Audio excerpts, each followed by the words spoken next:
जातिवाद के नाम पर, क्षेत्रवाद के नाम पर, भाषावाद के नाम पर यह देशद्रोह से कम नहीं। यह अपने आप में एक देशद्रोह है। जातिवाद के नाम पर, क्षेत्र और भाषा के नाम पर आप समाज को बांटेंगे और सत्ता प्राप्त करके फिर परिवारवाद को बढ़ावा देंगे। वर्तमान भारत इसको स्वीकार करने को तैयार नहीं है, इसको नहीं स्वीकार किया जाना चाहिए। इससे देश कमजोर होगा। हमें बंटना नहीं है, हमें एक रह करके भारत को मजबूत बनाना है। भारत की मजबूती सनातन धर्म की मजबूती है, हर एक भारतवासी की मजबूती है। राहुल गांधी और अखिलेश यादव जी जैसे ऑपोजिशन के नेता कास्ट सेंसस की बात करते हैं, तो आपका क्या मत है? क्या आप कास्ट सेंसस के पक्ष में हैं या आप इसको एक खतरा मानते हैं? मेरा मानना है कि हर गरीब को, हर वंचित को, हर दलित को, हर पिछड़ी जाति के व्यक्ति को, हर गरीब को उसका अधिकार मिलना चाहिए और किसी भी संवेदनशील सरकार का दायित्व बनता है।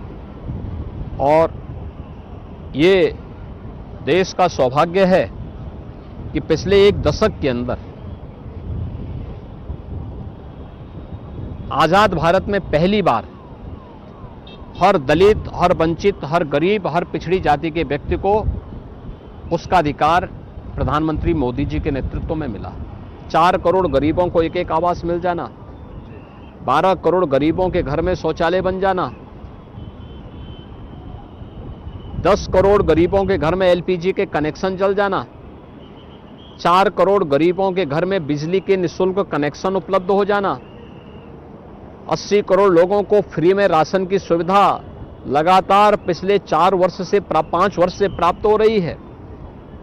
यह पहली बार हुआ है। हर एक तबके के लिए उस प्रकार की योजना, 12 करोड़ किसानों को किसान सम्मान निधि का लाभ प्राप्त हो रहा है। कोई किसी की जाति नहीं देखी गई, किसी के साथ भेदभाव नहीं किया गया।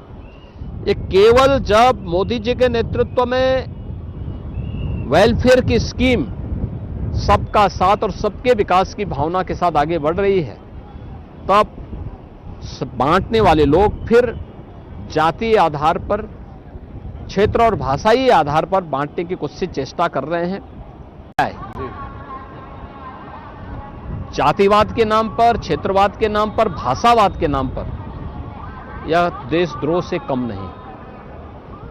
यह अपने आप में एक देशद्रोह है। जातिवाद के नाम पर, क्षेत्र और भाषा के नाम पर आप समाज को बांटेंगे और सत्ता प्राप्त करके फिर परिवारवाद को बढ़ावा देंगे। वर्तमान भारत इसको स्वीकार करने को तैयार नहीं है, इसको नहीं स्वीकार किया जाना चाहिए। इससे देश कमजोर होगा। हमें बंटना नहीं है, हमें एक रह करके भारत को मजबूत बनाना है। भारत की मजबूती सनातन धर्म की मजबूती है, हर एक भारतवासी की मजबूती है। राहुल गांधी और अखिलेश यादव जी जैसे ऑपोजिशन के नेता कास्ट सेंसस की बात करते हैं, तो आपका क्या मत है? क्या आप कास्ट सेंसस के पक्ष में हैं या आप इसको एक खतरा मानते हैं? मेरा मानना है कि हर गरीब को, हर वंचित को, हर दलित को, हर पिछड़ी जाति के व्यक्ति को, हर गरीब को उसका अधिकार मिलना चाहिए और किसी भी संवेदनशील सरकार का दायित्व बनता है। और ये देश का सौभाग्य है कि पिछले एक दशक के अंदर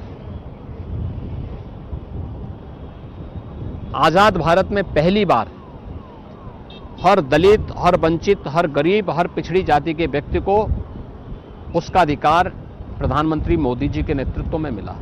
4 करोड़ गरीबों को एक एक आवास मिल जाना, 12 करोड़ गरीबों के घर में शौचालय बन जाना,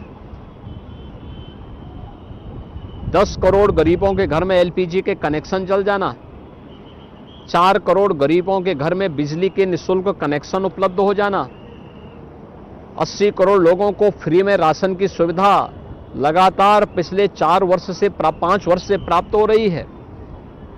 यह पहली बार हुआ है। हर एक तबके के लिए उस प्रकार की योजना, 12 करोड़ किसानों को किसान सम्मान निधि का लाभ प्राप्त हो रहा है। कोई किसी की जाति नहीं देखी गई, किसी के साथ भेदभाव नहीं किया गया। ये केवल जब मोदी जी के नेतृत्व में वेलफेयर की स्कीम सबका साथ और सबके विकास की भावना के साथ आगे बढ़ रही है, तब बांटने वाले लोग फिर जातीय आधार पर, क्षेत्र और भाषाई आधार पर बांटने की कुछ सी चेष्टा कर रहे हैं।